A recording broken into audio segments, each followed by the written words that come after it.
अभी देखिए अप्रवासी भारतीय स्टेट में घुस गए थे, सेंट्रल गवर्नमेंट आई बाहर कर दी, ट्रम्प आए बाहर कर दी। कुछ कुछ गुण हमारे अंदर ऐसा है ना, तो सेंट्रल अपना दबदबा दिखा देता है। नेपाल से आया कोई यूपी में रहने के लिए, वो यूपी बिहार नहीं डिसाइड करेगी। कौन डिसाइड करेगा? या भाई साहब ये गुण किसका है? होना क्या चाहिए कि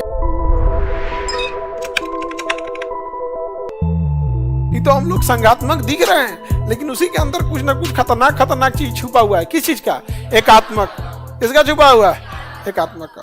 ये बताओ, आपातकाल ये भैया जो ये आपात लगाएगा राज्य सरकार खत्म में हो जाती है, कहानी खत्म हो जाए राज्य सरकार का। तो हम खड़े क्या हो जाते हैं? एकात्मक हो जाते हैं।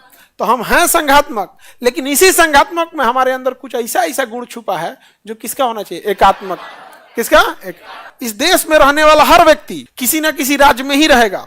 सेंट्रल गवर्नमेंट के पास अपनी जमीनें नहीं है, केंद्र शासित प्रदेश है, तनी मनी चंडीगढ़ ही सब है नहीं सर, वो भी यूनियन टेरिटरी है, किसी न किसी स्टेट में रहेगा, चाहे वो बिहार में रहे, यूपी में, पंजाब में, कहीं पे भी रहे। लेकिन उस राज्य में रहने के लिए नागरिकता उसको केंद्र सरकार देगी। नागरिकता कौन देगा? जैसे नेपाल से कोई आया बिहार में रहने के लिए, नेपाल से आया कोई यूपी में रहने के लिए, तू रह पाएगा परमानेंट यूपी में या बिहार में? वो यूपी बिहार नहीं डिसाइड करेगी। कौन डिसाइड करेगा? सेंट्रल। या भाई साहब ये गुण किसका है?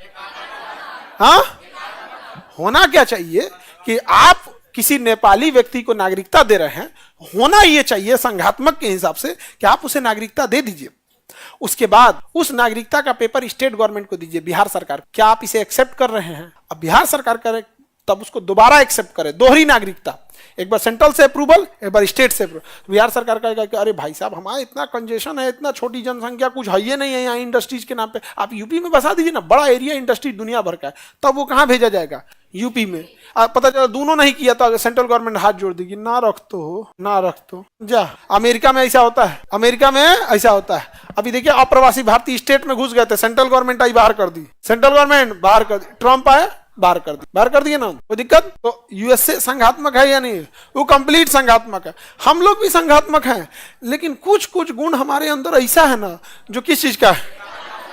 हाँ, एकात्मक का है। राष्ट्रपति पर महाभियोग, किसी पर भी महाभियोग। बताओ, राष्ट्रपति को चुनने में हम लोग भी भाग लिए थे कि नहीं लिए? भाग लिए थे। लोकसभा राज्यसभा भाग ली थी और राज्यों की विधानसभा भाग ली थी। हाँ, भले हमारा विधान परिषद नहीं लिया, विधानसभा भाग ली थी।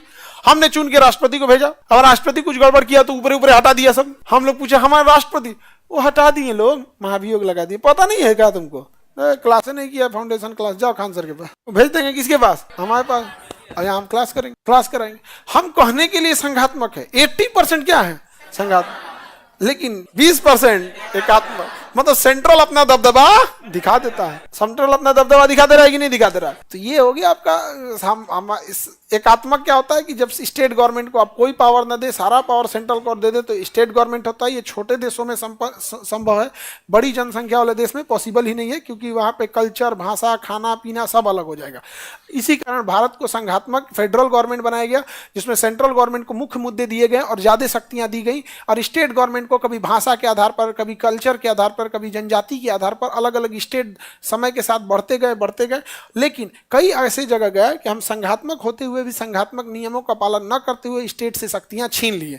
जैसे महाभियोग के मामले में, राज्यपाल की नियुक्ति के मामले में, न्यायपालिका हो गया, सीएजी हो गया, आपातकाल हो गया, नागरिकता हो गया।